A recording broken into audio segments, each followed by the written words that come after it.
First concept ऑसुबल की meaningful learning theory में जो हमें याद करना है वो है मीनिंगफुल वर्बल लर्निंग। जिस मीनिंगफुल वर्बल लर्निंग में उन्होंने दो प्रोसेस की बात करी है, process of reception and process of discovery. Reception में how to receive the knowledge, verbal knowledge with the help of speaking, reading and writing, and after receiving the knowledge how to use the knowledge in discovering the solution of the problems। इसके बाद second theory, इसकी हिंदी मुझे नहीं पता है, आप लोग एक बार चेक कर लीजिएगा, सबसम्पशन theory.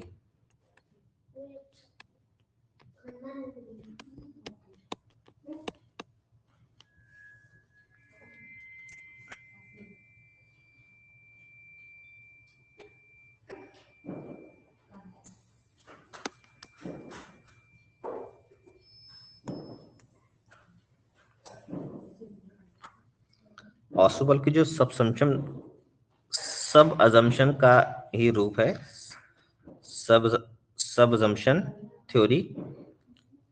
The theory is based on the idea that किसी भी इंडिविजुअल का जो एग्जिस्टिंग कॉग्निटिव स्ट्रक्चर है, एग्जिस्टिंग कॉग्निटिव स्ट्रक्चर, अब इसमें एग्जिस्टिंग कॉग्निटिव स्ट्रक्चर का मतलब क्या है, उसके अंदर स्टेबिलिटी कितनी है, नॉलेज कितनी है, कितनी चीज़ों को वो ऑलरेडी जान चुका है, उसके बाद एग्जिस्टिंग नॉलेज कितनी है। तो जो उसका एग्जिस्टिंग कॉग्निटिव स्ट्रक्चर, ये सबसे इंपॉर्टेंट फैक्टर होता है नई चीज़ों को लर्न करने में। यानी कि पहले से आपको क्या आता है, ये इस बात के लिए बहुत ज़्यादा जिम्मेदार है कि आप नया कितना सीख पाएंगे।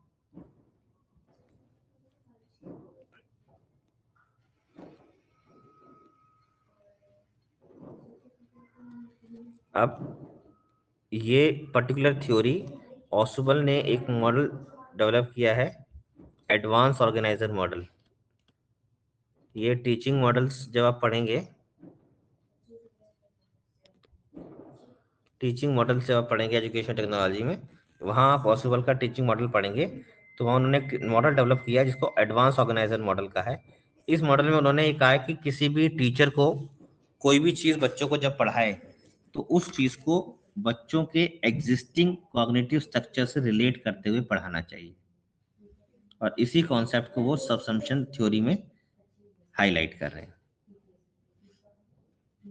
और उसके पीछे लॉजिक बड़ा सिंपल सा है, कोई भी चीज़ जो बिल्कुल भी अनफेमिलियर होगी, आपको एकदम से नई होगी, उसके लिए आपको चीज़ों को एकोमोडेट करना पड़ेगा, और एकोमोडेट करने में काफ़ी एफर्ट्स लगाने पड़ते हैं।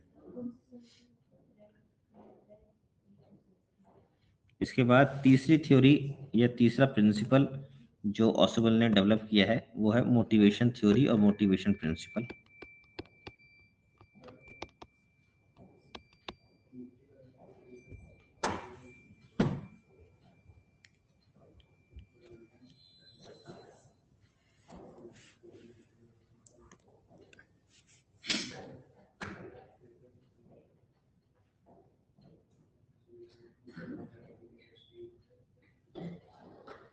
अब मोटिवेशन थ्योरी में इन्होंने बताया कि जैसे बाकी चीज़ों के लिए ड्राइव होते हैं, ऐसे ही कॉग्निटिव ड्राइव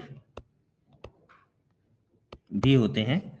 अब ड्राइव का मैंने आपको डिफाइन किया था, drive is a state of tension arising because of unsatisfaction of wants और नीड्स।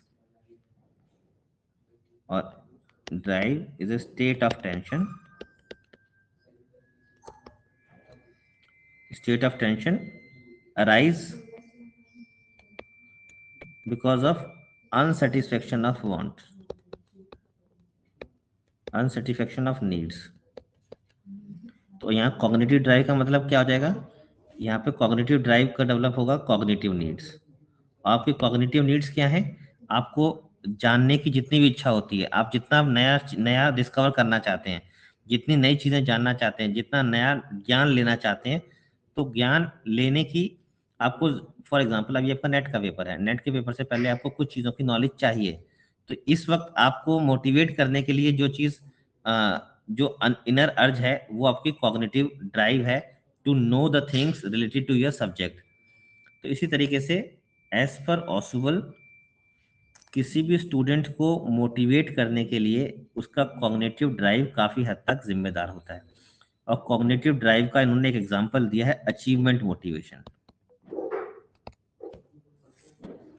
अचीवमेंट मोटिवेशन अगर आपने थोड़ा बहुत पढ़ा हो, अचीवमेंट मोटिवेशन इज बेसिकली कि अगर आपको अचीवमेंट मोटिवेशन किसी भी बच्चे के अंदर डेवलप करना है तो उस बच्चे को एक ऐसा माहौल देना पड़ेगा। आपको कुछ बताना नहीं है बच्चे को, केवल एक ऐसा माहौल देना है जिस माहौल में बच्चों को अपने आप पता लग जाए कि अचीव करने के क्या इंपॉर्टेंस होती है। इसका एग्जांपल देखिए, जितने भी आर्मी बैकग्राउंड के जो लोग होते हैं उनके बच्चे भी आर्मी में क्यों जाते हैं, खास करके जो हायर पोस्ट पर होते हैं आर्मी में, उनके बच्चे भी अगर आप देखेंगे तो किसी न किसी गवर्नमेंट पोस्ट में या आर्मी से रिलेटेड पोस्ट में ही ज़्यादा जाने का प्रयास करते हैं। उसके पीछे रीज़न क्या है कि उनको एक ऐसा सेटअप बना के दिया जाता है जिस सेटअप में डिसिप्लिन, जिस सेटअप में पेट्रोटिज्म, जिस सेटअप के अंदर उसके फादर से मिली हुई जो भी उसको जो एजुकेशन होती है वो सारी की सारी चीज़ें कहीं ना कहीं उसके माइंड में अचीवमेंट मोटिवेशन डेवलप कर देती है कि मुझे भी इस तरीके से अचीव करना है। तो अगर आपको किसी बच्चे को आईएएस बनाना है तो उसको आपको कहना नहीं है, केवल और केवल उसके आसपास आईएएस बनने, जो ऑफिसर्स आईएएस बने हुए हैं उनकी उपलब्धियां, उनकी कहानियां, उनसे उनके बारे में जानकारियां उनको फिर उपलब्ध करा दीजिए। उसको बताइएगा मत, लेकिन वो सारी चीजें उसके आसपास चलती रहें। आप लोग बात भी करें तो आईएएस के बारे में करें, क्या क्या होता है आईएएस, किस तरह की चीजें होती हैं, एक कलेक्टर क्या करता है, क्या क्या उसकी जिम्मेदारी होती है, आप बात भी उस तरह की कर रहे हैं तो बच्चा ऑब्जर्व करते हुए ऑटोमेटिकली एक ओरिएंटेशन डेवलप कर लेगा इस फील्ड की तरफ। और वो जो ओरिएंटेशन एक बार डेवलप हो जाएगा तो वो वही डेवलप्ड ओरिएंटेशन उसके कॉग्निटिव ड्राइव की तरह काम करेगा और उसको मोटिवेट करता रहेगा उसी फील्ड में आगे बढ़ने के लिए। तो 3 थ्योरी मेनली इन्होंने डेवलप की हैं और इसको आप मीनिंगफुल रिसेप्शन लर्निंग में भी इसको पाएंगे ऑसिबल को। और ऑसिबल पे आपको सवाल एजुकेशन टेक्नोलॉजी में एडवांस ऑर्गेनाइजर मॉडल के रूप में भी मिलेगा।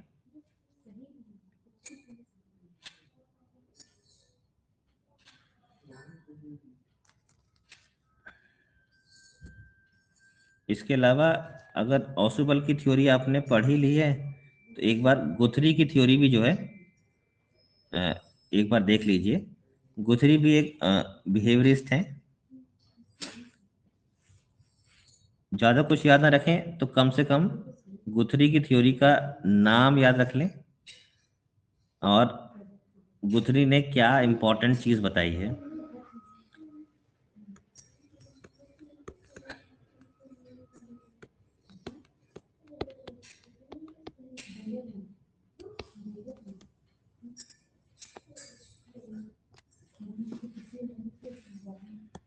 इनकी जो लर्निंग थ्योरी है वो बेस्ड है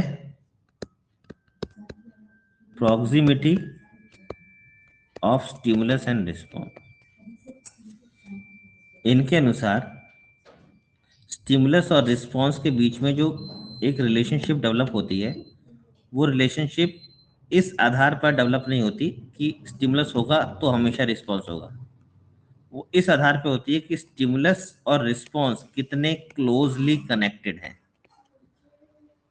इनके बीच में समीपता कितनी है, इसको समीपता अधिगम भी कहते हैं। इनके बीच में समीपता कितनी है।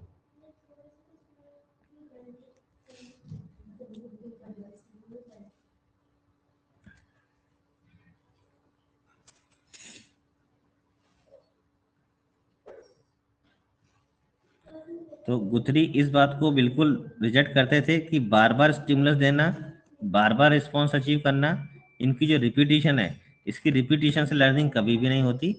लर्निंग अगर होती है तो स्टिमुलस और रिस्पॉन्स की पेयरिंग से होती है। इनके बीच में कनेक्शन स्टैब्लिश करने से होती है। और क्योंकि कनेक्शन स्टैब्लिश करने की बात थॉर्नडाइक ने भी डेवलप की है तो इसलिए गुथरी को और थॉर्नडाइक को काफी क्लोजली कनेक्टेड माना जाता है। इसकी थ्योरी को कॉन्टिग्यूटी थ्योरी ऑफ लर्निंग कहा जाता है।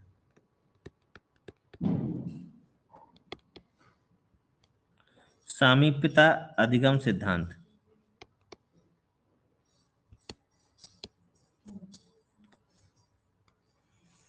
तो स्टिमुलस और रिस्पॉन्स के बीच का जो कनेक्शन है, इस कनेक्शन को जितना हो सके उतना स्ट्रांग बना दीजिए। और स्ट्रांग बनाने के लिए आपको इन दोनों को क्लोजली एसोसिएट करना पड़ेगा। जितना हो सके उतना इनको पास लाना पड़ेगा। जितना ये पास आएंगे, जितना क्लोजली एसोसिएट होंगे, जितनी अच्छी इनकी पेयरिंग होगी, उतनी अच्छी लर्निंग हो जाएगी।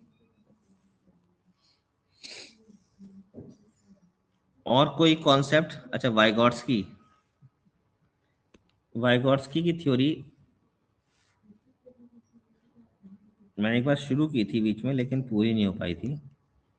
उससे पहले कोई और कॉन्सेप्ट किसी ने पूछ लिया था, तो उसी पे हम लोग चल गए थे। अब लेव वाइगॉट्स्की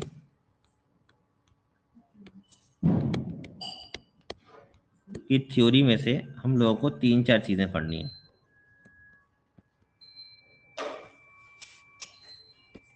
ZPD, MKO,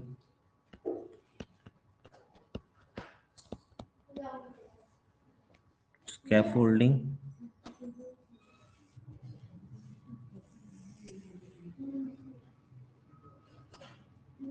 अब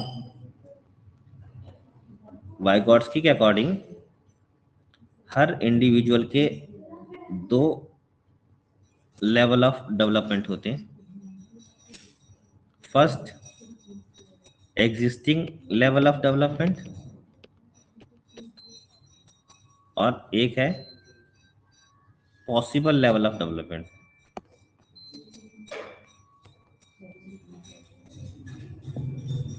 इसको बोलते हैं विकास का वर्तमान स्तर और विकास का संभाव्य स्तर।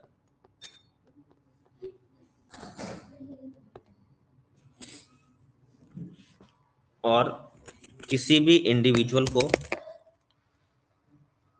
एग्जिस्टिंग लेवल का मतलब क्या होता है? एग्जिस्टिंग मेंटल लेवल या एग्जिस्टिंग लेवल ऑफ डेवलपमेंट का मतलब बड़ा सिंपल सा है कि इसके अंदर जितनी भी चीजें होंगी, उन चीजों को करने के लिए किसी भी इंडिविजुअल को किसी और की हेल्प की जरूरत नहीं पड़ेगी। वो आसानी से इस दायरे में आने वाली चीजों को कर लेगा। लेकिन जो चीजें इस दायरे के बाहर की हैं, उन उन चीजों को करने के लिए उसको किसी न किसी की हेल्प की जरूरत पड़ेगी। और उसी हेल्प को देने के लिए वाइगॉट्स्की ने सजेस्ट किया कि हमेशा जब भी आप क्लास में पढ़ाएं तो आपको ग्रुपिंग करनी चाहिए बच्चों की। और ग्रुपिंग इस तरीके से की जाए कि पूरी क्लास के अंदर ऐसे टास्क बच्चों को दिए जाएं जो उनके पॉसिबल लेवल वाले टास्क हैं। एक्चुअल लेवल वाले नहीं, पॉसिबल लेवल वाले। और उसके लिए पूरी क्लास को आप ग्रुप में बांट दें और हर ग्रुप के अंदर एक MKO डाल दें। अब ये MKO क्या है? MKO का मतलब है more knowledgeable other. More knowledgeable other यानी कि एक ज्यादा मैच्योर व्यक्ति, एक ज्यादा परिपक्व व्यक्ति उस ग्रुप में डाल दिया जाए। जैसे कि अगर आपने ये प्रोजेक्ट दिया है क्लास 8th के बच्चे को, तो उसके अंदर हर 8 बच्चे के साथ एक क्लास 10th का बच्चा उसमें डाल दिया जाए, या क्लास 11th का बच्चा उसमें डाल दिया जाए, जो कि बाकी बच्चों को थोड़ा सा एक गाइडेंस दे दे। अब उस एक MKO की गाइडेंस में जब बच्चे को प्रोजेक्ट दिया जाता है ग्रुप बनाकर, तो पूरा का पूरा जो ग्रुप है वो आपस में इंटरेक्ट करता है, कोऑपरेटिव लर्निंग स्टैब्लिश करता है, और MKO से इंटरेक्ट करते हुए उस काम को भी कर देता है जो काम उसके संभाव्य स्तर में था, यानी कि पॉसिबल लेवल में था, ना कि एग्जिस्टिंग लेवल में। और इसी काम को करने के दौरान जो एक जोन क्रिएट होता है, ये जो एरिया क्रिएट हुआ है जिसपे वो एग्जिस्टिंग लेवल से पॉसिबल लेवल, एक्सपेक्टेड लेवल तक पहुंच जाता है, एग्जिस्टिंग लेवल से एक्सपेक्टेड लेवल तक पहुंच जाता है, इसी जोन को ही जोन ऑफ प्रॉक्सिमल डेवलपमेंट कहा गया है। What is zone of proximal development? Zone of proximal development is the difference between expected level of development and actual level of development. यानी कि विकास के संभाव्य स्तर और विकास के वास्तविक स्तर के बीच के अंतर को ही जोन ऑफ प्रॉक्सिमल डेवलपमेंट यानी कि सामीप्यता क्षेत्र, सामीप्य विकास का क्षेत्र कहा जाता है। तो ZPD ऑटोमेटिकली क्रिएट होती है जब आप लोगों का ग्रुप बनाया और उस ग्रुप को एक ऐसा काम करने के लिए कहा गया जो उन्होंने पहले कभी नहीं किया था और जो मैच्योर लोग करते उनसे बड़े लोग करते थे, और आपके ग्रुप में केवल एक व्यक्ति ऐसा डाला गया जो आपको गाइड करेगा, ठीक है, थोड़ा बहुत बताएगा, आप लोग उससे आप काम सारा आपको करना है, थोड़ी बहुत गाइडेंस आपको उस MKO से मिल जाएगी, और जो भी आपको गाइडेंस मिल रही है उस गाइडेंस से जब आप अपने दायरे को बढ़ाना शुरू करेंगे, ज्यादा डिफिकल्ट काम करना शुरू करेंगे, तो ऑटोमेटिकली उसी प्रोसेस में आप एक जोन डेवलप करेंगे, और उस जोन के अंदर हो क्या रहा है, उस जोन के अंदर आप अपनी थिंकिंग का दायरा बढ़ाने का प्रयास कर रहे हैं, आप एक्चुअल से पोटेंशियल पे जा रहे हैं, एक्चुअल से एक्सपेक्टेड की तरफ जा रहे हैं, और एक टाइम पीरियड के बाद जब आप उस लेवल का काम कर लेंगे तब आपका एक्चुअल लेवल ऑफ डेवलपमेंट ये हो जाएगा।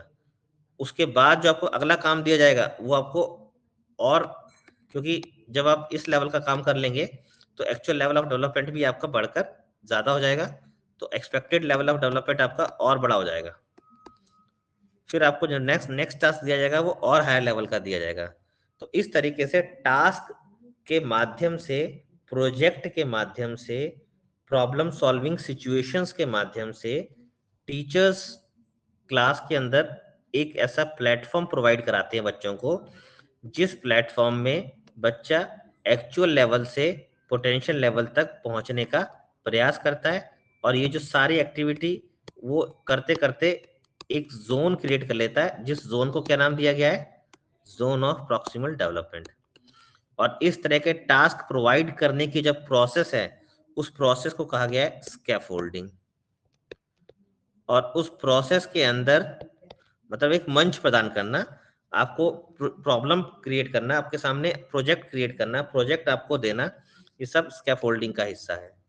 और जो आप जोन डेवलप करते हैं, जो जोन होता है जिसमें आप एक्चुअल लेवल ऑफ डेवलपमेंट से एक्सपेक्टेड लेवल ऑफ डेवलपमेंट की तरफ जाते हैं, उसे जोन ऑफ प्रॉक्सिमल डेवलपमेंट कहते हैं।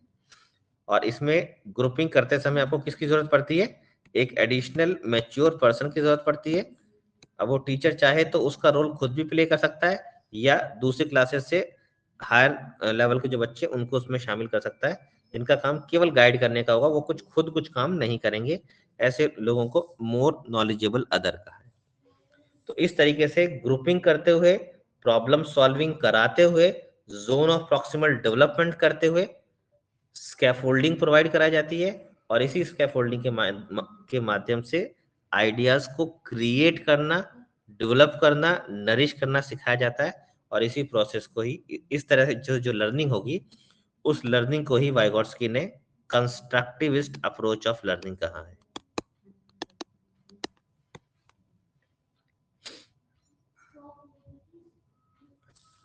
कॉन्सेप्ट क्लियर है सभी को? हिंदी में इसको संरचनावादी, निर्मितवाद, निर्माणवाद कई नामों से बुलाया गया है, अंग्रेजी में केवल एक ही नाम है, कंस्ट्रक्टिविस्ट अप्रोच। तो आप लोग इंग्लिश में इसको याद रखिएगा प्लीज। जो चीजें मैंने आपको बताई हैं टेक्निकल टर्म्स, आपको मैक्सिमम क्वेश्चन उसी पर मिलेंगे। और वाइगॉट्स्की पर अगर आपको अच्छे क्वेश्चन देखने हैं वाइगॉट्स्की पे, तो सीटेट के प्रीवियस ईयर के पेपर देख लीजिएगा, बहुत अच्छे सवाल वाइगॉट्स्की पर आपको वहां मिल जाएंगे। नेट में उससे ज्यादा डिफिकल्ट लेवल का सवाल नहीं आएगा वाइगॉट्स्की पर, जितना सीटेट में पूछा जाता है। तो सीटेट के प्रीवियस ईयर के पेपर देखकर, ऑनलाइन भी अवेलेबल है, वाइगॉट्स्की वाले चाइल्ड पेडागोजी का जो पोर्शन है सीटेट का, उसमें से वाइगॉट्स्की वाले सवाल आप केवल ले लें तो आपका वाइगॉट्स्की कंप्लीट हो जाएगा। वाइगॉट्स्की से रिलेटेड सबसे अच्छे सवाल सीटेट में आते हैं। रिकॉर्डिंग ऑन तो है भाई। लेट ज्वाइन किया है जमील आपने?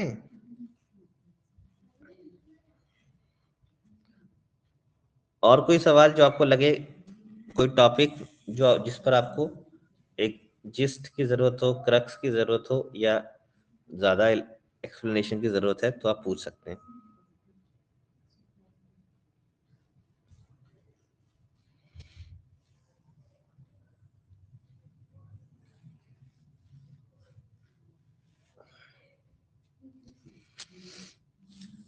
नेट के एग्जाम की डेट आई है? यूजीसी नेट के एग्जाम की कोई डेट आई है?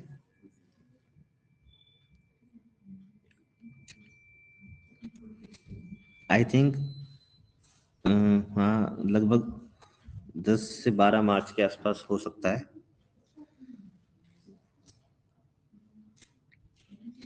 लेकिन होगा मार्च में, लेकिन मार्च में होली के बाद ही होने के चांस है। ठीक है, जब तक डेट नहीं आती है तब तक हम लोग अपना सारा जो भी है बचा हुआ सब कंप्लीट करते हैं। और हायर एजुकेशन के बच्चे तो जुड़े ही रहेंगे इस ग्रुप से नेट के एग्जाम के बाद भी। और वो उसका रीजन ये है कि हायर एजुकेशन में तो उसका एग्जाम अभी टल गया है थोड़ा सा, मुझे लगता है 2-3 महीने उसमें और लगेंगे। हायर एजुकेशन का एग्जाम अभी हाल फिलहाल में नहीं होने वाला, तो इसलिए हायर एजुकेशन वाले बच्चे ग्रुप से जुड़े रहेंगे। और हायर एजुकेशन में जो कुछ और चीज़ें हैं जैसे डिस्टेंस एजुकेशन वगैरह, उनको फिर हम बाद में करेंगे। हाँ जी, कोई और सवाल, कोई और प्रॉब्लम?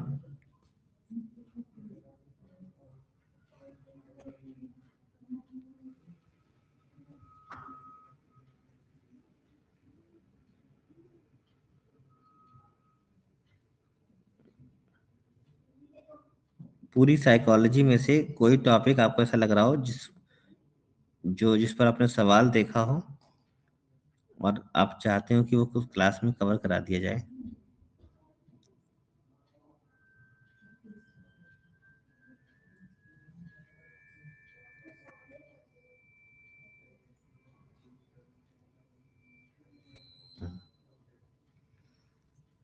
ठीक है, चलिए, तो आज के लिए इतना ही।